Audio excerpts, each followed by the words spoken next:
amal-amal yang mulia, tidak di tempat maksiat, tidak bersama ahli maksiat, dan tidak sedang bermaksiat.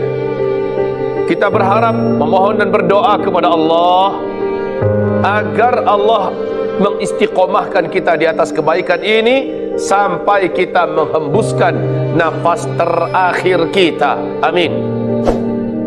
Hari ini kita juga sampaikan salawat beserta salam kita sebagai umat yang baik, umat yang benar, yang pandai berterima kasih kepada sang junjungan tercinta, uswah dan qudwah termulia, Nabiuna Nabi besar Muhammad sallallahu alaihi wasallam.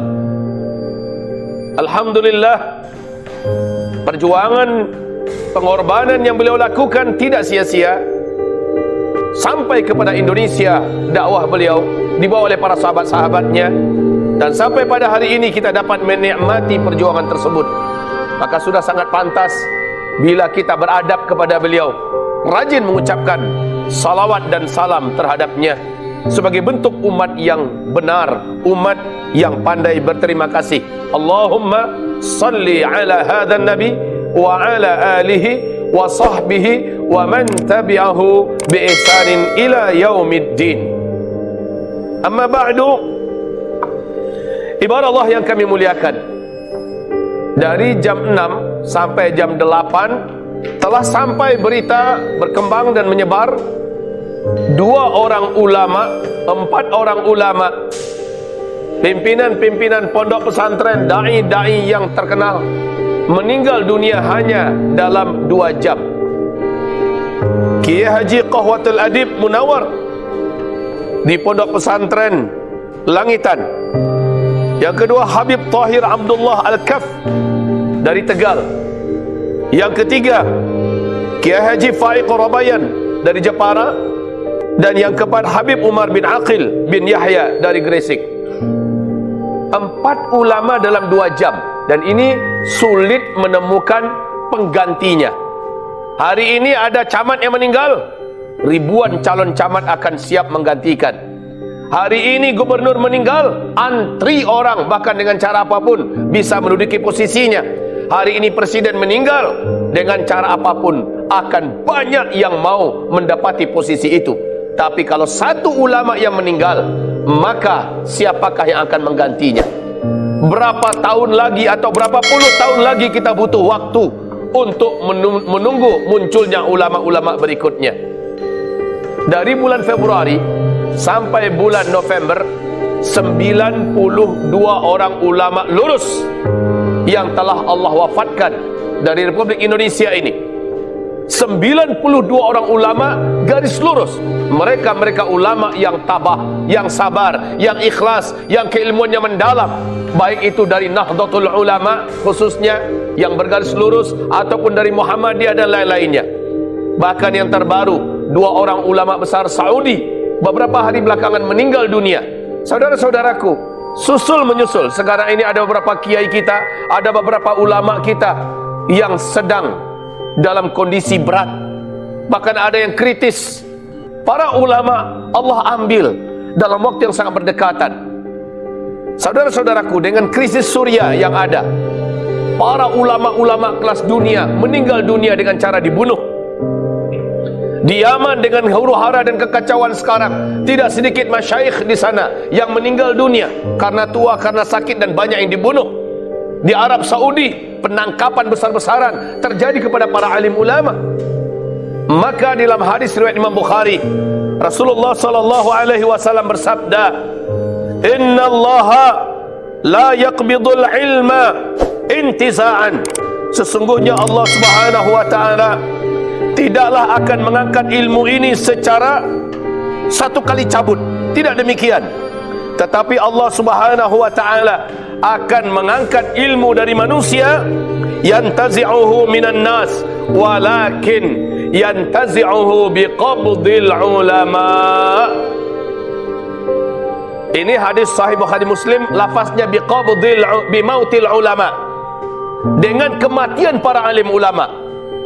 Kemudian ibarat Allah yang kami muliakan, dalam hadis lafaz Bukhari saja biqabdil ulama, Jadi qabdil ulama itu dengan dua pengertian. Para ulama-ulama yang benar ditangkap-tangkapin dan dibungkam mulutnya. Dia tidak bisa lagi menyampaikan dakwah, dia tidak bisa lagi memberikan fatwa, dia tidak bisa lagi menjelaskan halal dan haram. Sementara di Sahih Bukhari Muslim, bimautil ulama, dengan kematian para ulama. Ada dua cara Allah menjadikan ilmu itu tercabut. Pertama, para ulama-ulama yang lurus ditangkap-tangkapin. Yang kedua, bimautil ulama, dengan kematian para ulama. Dan Nabi juga sudah menyebutkan bahwa nasib para ulama dari umatku nanti adalah ulama ummati ka anbiya Bani Israel. Ulama umatku seperti nabi-nabi Bani Israel. Kita tahu sejarah nabi-nabi Bani Israel, ditangkap, disiksa, dibunuh, diusir. Ini nasib para nabi-nabi Bani Israel. Fariqan minhum, sebahagian dari mereka kamu dustakan, dan sebagian yang lain kamu bunuh mereka. Ini yang dilakukan oleh Bani Israel kepada para nabi-nabi yang Allah utus di tengah-tengah mereka. Dan nasib ulama-ulama dari umatku, kata Rasulullah, akan senasib seperti para nabi-nabi daripada Bani Israel. Bila dirayu tidak mempan, bila diiming-imingi jabatan tidak tembus, bila diiming-imingi dengan dunia tidak berhasil, bila dirayu dengan wanita tidak kena, maka kemudian diberikan intimidasi, ditekan, dibenci, difitnah, dimusuhi. Kalau bisa terusir, nggak bisa juga diusir, dibunuh. Ini adalah langkah-langkah mereka yang Allah sebutkan dalam surah Al-Anfal, bahwa orang-orang kafir itu sangat ingin menangkap kamu, mengeluarkan kamu, membunuh kamu. Ini adalah suatu sunnatullah. Tapi di akhir zaman istimewanya, Allah istimewakan lagi dengan cepatnya para ulama-ulama ini meninggal dunia. Ibarat Allah, hamba-hamba Allah yang kami muliakan, ma'adhan Allah, ketika kita melihat kondisi yang semakin genting ini, maka apa yang harus menjadi buah renungan fikiran kita? Apa yang mesti tersemat dalam hati kita? Padahal kita sadar, seperti yang dikatakan, seperti yang disampaikan oleh Rasulullah SAW tentang kematian dan penangkapan para ulama ini, sehingga mautu alfi abidin qaimil lail, kematian 1000 orang ahli ibadah, qaimil lail, ahli tahajud. Jadi ada ahli ibadah, ahli tahajud, shaimin nahar, ahli puasa, ahli dalam masalah ibadah-ibadah, ahwan, itu bagi Allah lebih ringan, bagi Allah lebih cetek, lebih gampang daripada kematian min mauti alim, daripada kematian satu orang yang berilmu. Mati satu orang berilmu nggak ada apa-apanya dengan 1000 orang alim yang mati, 1000 orang abid yang mati ahli ibadah. Ibadah Allah yang kami muliakan, ahli ibadah itu hanya kebaikan untuk dirinya, tapi orang yang berilmu, jutaan manusia akan mendapatkan kebaikan darinya. Ahli ibadah tidak akan mampu memadamkan api fitnah, tidak akan mampu menahan kemungkaran, tidak akan mampu menghentikan dosa dan maksiat. Sementara ahli ilmu, merekalah yang mampu memberikan penerangan dalam kegelapan. Ibarat Allah yang kami muliakan, mimauti alimin yasbiru bihalalillah yasbiru bihalalillah wa haramihi. Apa dampak berikutnya yang terjadi ketika para alim ulama sudah tidak ada, yang lurus-lurus loh ya? Apa yang akan terjadi?